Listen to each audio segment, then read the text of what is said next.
Hello everybody. Right now we're in front of the Farmington house on Mertenzia Road. This is a home that we acquired about a year and a half ago. For us it's a rehab. So when I say rehab, that means we got the whole inside and make it look new, bring it to new code, new energy code, electric code, all of that.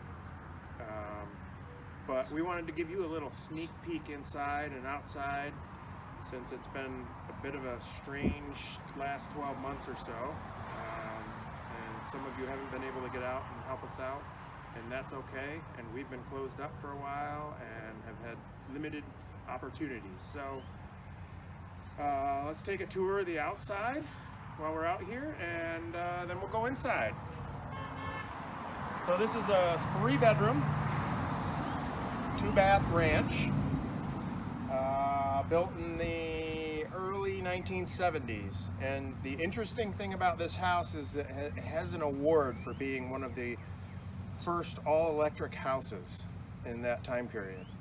So originally this home had electric baseboard heat, has no natural gas on the property today even, which is okay because we're also building all-electric homes.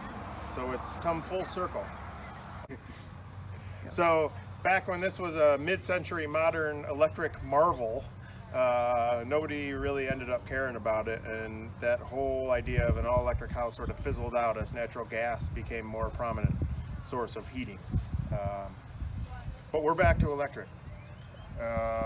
Once again, we'll be utilizing a heat pump and the newest heat pump technology coming from LG, to be specific.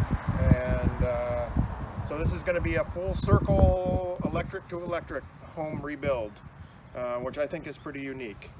And the reason we knew about this award from 1970 or so was the original plaque that was given to the house with the house number on it was still present on the home, and we still have that, and we'd like to actually reuse that. So a little tidbit of interesting design there. So let's walk around this house and see what we got. Originally the front of the home had a brick facade. So brick can create problems with moisture on a facade. We had that problem here. The bottom portion of this front of the house has pretty severe water damage on the sheathing. So that'll be removed and replaced. We're not replacing the brick. It's just not in the budget, and the design of this neighborhood doesn't necessarily require it. So this is the original siding from what we could sort of reference about 20 years ago.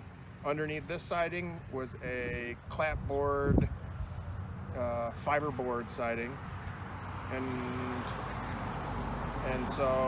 in between those two layers was a layer of foam to sort of level out that clapboard so they could put the vinyl siding on. So we saw the history of this house as it evolved over the past 50 years or so.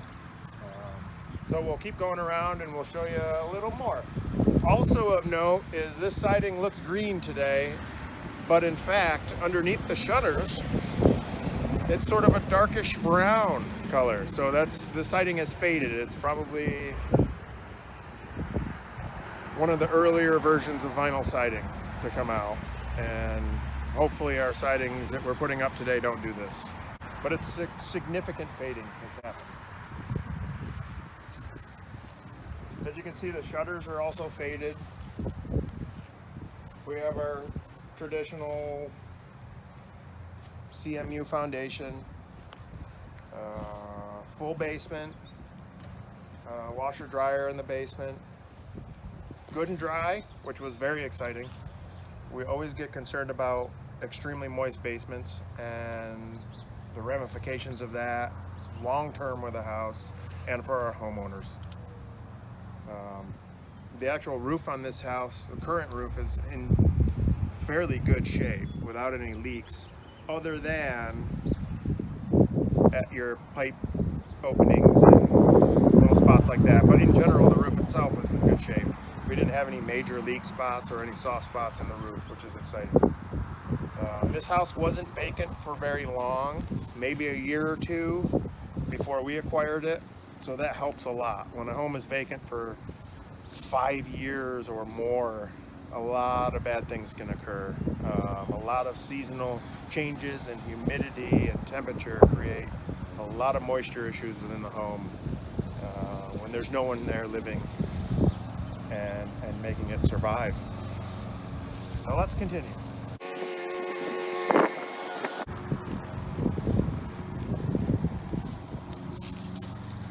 So around back of the house, you can see the actual sheathing. And so the interesting part of this is you can see these holes in the sheathing. And some of you may recognize that as a place where blown-in insulation was installed. And these walls and ceilings were all cellulose insulation. That makes for a very messy demolition. Bags and bags of powdery cellulose came out of this home, but it also helped with the insulation while people lived here. We're actually figuring out that that happened during the build process of this house because there were no holes in the clapboard insulation that I can remember. We have one more wall to figure that one out. But I can't believe that they would build a house in the early 70s without insulation in the wall cavities. So I don't know how far back cellulose insulation goes, but this was a unique concept that I haven't seen before. But it's a lot of fun tearing into a house and seeing what's happened over the years. You know, what have people changed for better or for worse? But in general, this house is in very good condition. So let's continue on. So you can see a white pipe at the bottom here. This is the original Radon system that was put in, we're guessing 10, 15 years ago, probably when the last person purchased the home. A lot of times when someone purchases a home, they have a radon test done and they ask the seller to pay for that. Not always, but that's typically when radon systems get put in.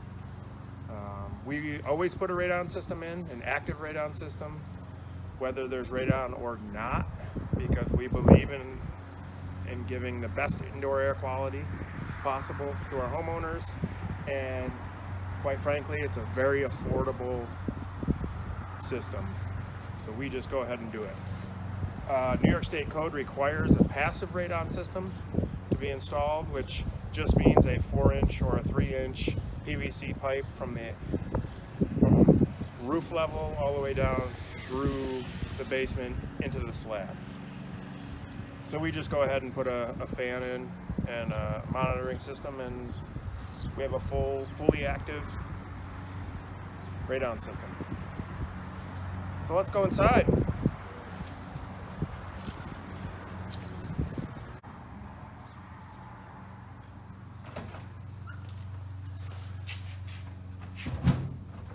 All right, let's take a look at the inside. So behind me is a 2-car garage, and that's a rare feature in a Habitat home. We're certainly not going to take it down. We replaced the garage doors. It's a great feature for the next homeowner, and I'm excited that we can provide that. What I'm standing in right now is actually the kitchen area. It was the original kitchen. It's a wide galley style kitchen with a door for entry into the garage. You can then come over into what would be considered a dining room, semi-eat-in kitchen situation. There's going to be a nice window here for more lighting. We currently have plywood over some of the windows. As we remove them, we want to secure the building itself. The plywood's pretty grungy for a reason. We've been utilizing old stock plywood that we've had laying around because, as some of you may know, wood prices are extreme right now. So we're trying to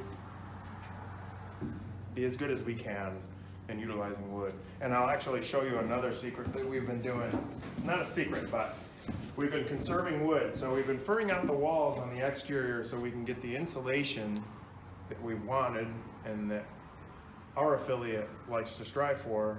So we furred out these 2x4 walls, and that requires us to rip boards down to 2 inches and attach them to the wall. Well, what you're left over with is a 1-inch ripping of board. And instead of throwing that away, we've actually kept it and been able to utilize it for nailing flanges and all sorts of different features around the house that we've needed scrap wood for. And in the past, we've used 2x4s and cut them. And so that's been a great, volunteers have been fantastic at helping us to conserve wood in this time of expense. So this is the living room. There's a really nice sliding window that's going in here, big and open. That's exciting. This is our front door over here. Considered the front door, not necessarily the door that the homeowner would use, but it's a nice front entry and a couple of linen closets, a coat closet. Our first bedroom, which is also the master bedroom. This bedroom has a shower, so like a 3/4 bath. Really nice feature, which we also don't get to see very often in Habitat homes, but we're certainly not going to remove it. We also had to, in the process, reframe some of the windows to bring those up to code for egress. Also in the process, we removed a few windows, moved them. It's all working with an architect to help design a great place to live. And so we're currently working on rough electrical and some framing and getting things ready for insulation and drywall. And plumbing. So second bedroom, good sized bedrooms also in this house, which is exciting. And third bedroom. And we have another linen closet. And also our main bath, which we have worked with the architect to design in a accessible manner. So we really strive for the aging in place strategy of building, and this is the bathroom that conforms to that. Down here we have full basement, surprisingly dry. This has been, it's rained nonstop for 5 days now, and it's great. I get very, very excited when things are dry.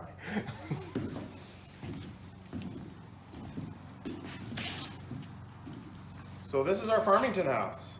We're super excited. You know, when we first came in here, it wasn't a mess, but it could have been better. So we decided to rip it all out because there were some odors and miscellaneous things going on that we didn't want to deal with. And it just makes sense for us to tear it down from the inside and make it new and make it right. And I get excited when I see framing that's of this quality. And I got really excited when we saw the little plaque that said this is a all-electric home, and it gave it an award. So I just want to thank you guys, all the volunteers that have helped with this and all of our builds, and I hope things continue to improve through this year, and I hope I can see you guys again.